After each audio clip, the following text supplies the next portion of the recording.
গুরুত্বপূর্ণ প্রশ্ন সেটা হচ্ছে যে সাংবিধানিক পদগুলো যথা নির্বাচন কমিশন, দুর্নীতি দমন কমিশন, মানবাধিকার কমিশন, ন্যায়পালের পদ কিংবা auditor general, controller and auditor জেনারেলের যে পদ, এই সমস্ত জায়গাগুলো, অ্যাটর্নি জেনারেলের পদ, এইগুলোকে যেগুলো সাংবিধানিক পদ হিসেবে ঘোষণা করা এবং সাংবিধানিক পদগুলোর নিয়োগের অথরিটি সাংবিধানিক কমিশনের হাতে ন্যস্ত করা। আপনারা জানেন যে ইতিমধ্যে প্রস্তাবনা দেওয়া হয়েছে এনসিসি কিংবা ন্যাশনাল কনস্টিটিউশনাল কমিশন, অর্থাৎ জাতীয় সাংবিধানিক কমিশন গঠিত হবে এবং জাতীয় সাংবিধানিক কমিশন এই ধরনের সাংবিধানিক পদগুলোতে নিয়োগ দিবে। এইটা আমাদের দীর্ঘদিনের সংগ্রাম। আমরা মনে করি যে ক্ষমতার সত্যিকার ভারসাম্য যদি আনতে হয় তাহলে এটা একটা অপরিহার্য জায়গা, কেননা সাংবিধানিক পদগুলোকে যদি সরকার নিয়ন্ত্রণ করে তাহলে রাষ্ট্র আর সরকার একাকার হয়ে যায়, তার মধ্যে যে একটা চেকস অ্যান্ড ব্যালেন্স থাকার কথা সেই জায়গাটা থাকে না।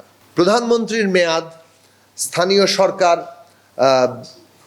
ক্ষমতা কাঠামো, তারপরে উচ্চকক্ষে যে সাংখ্যানুপাতিক প্রতিনিধিত্ব এবং উচ্চকক্ষের কাঠামো কী হবে এবং তত্ত্বাবধায়ক সরকার কিভাবে গঠিত হবে এবং সেই তত্ত্বাবধায়ক সরকারের কাঠামো কী হবে, সেখানে সদস্যরা কারা হবেন, এই সব বিষয়ে আমরা আমাদের মতামত রেখেছি।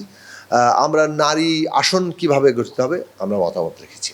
মনে রাখা দরকার, আমরা রাজনৈতিক সংগ্রামের মধ্যে বহুবার বলেছি যে গণতান্ত্রিক ব্যবস্থায় রুলস অফ দ্য গেম, মানে যেটাকে বলে নিয়ম, একটা গণতান্ত্রিক চর্চা, রাজনৈতিক চর্চাটা কোন নিয়মে চলবে আমরা এখন সেই নিয়মটা ঠিক করছি।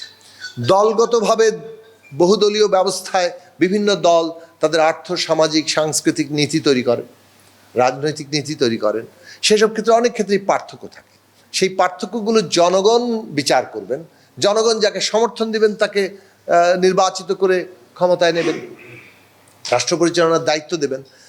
কিন্তু এই যে ক্ষমতা ব্যবস্থাটা সেটা কিভাবে চলবে, কিভাবে পরিচালিত হবে, তার যে একটা নিয়ম যেটা সকলের জন্যই প্রযোজ্য, সেই রুলস অফ দ্য গেম আমরা তৈরি করতে এখন মানে অভ্যুত্থান আমাদেরকে সেই দায়িত্ব কিংবা সেই কর্তব্য আমাদের সামনে হাজির করেছে।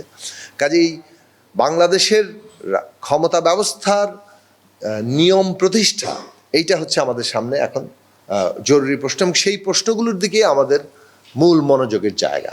এর বাইরেও সংবিধান সহ নাম পরিবর্তন সহ বেশ কিছু বিষয় আছে, সেগুলোতে আমরা আমাদের প্রস্তাব দিয়েছি। এটা গেলে একটা হচ্ছে যে জাতীয় ঐক্যমত্য তৈরির প্রশ্ন।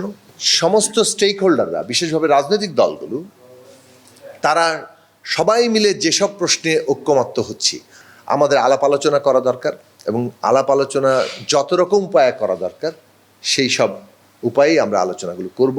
ঐক্যমত্য কমিশনের প্রতি আমরা আহ্বান জানিয়েছি যে আপনারা আরও বেশি বেশি করে বসুন রাজনৈতিক দল সহ বিভিন্ন স্টেক হোল্ডারদের সাথে, যত বেশি সর্বসম্মত হওয়া যায়, ঐক্যমত্য তৈরি করা যায়, সেটা আমাদের জন্য জরুরি।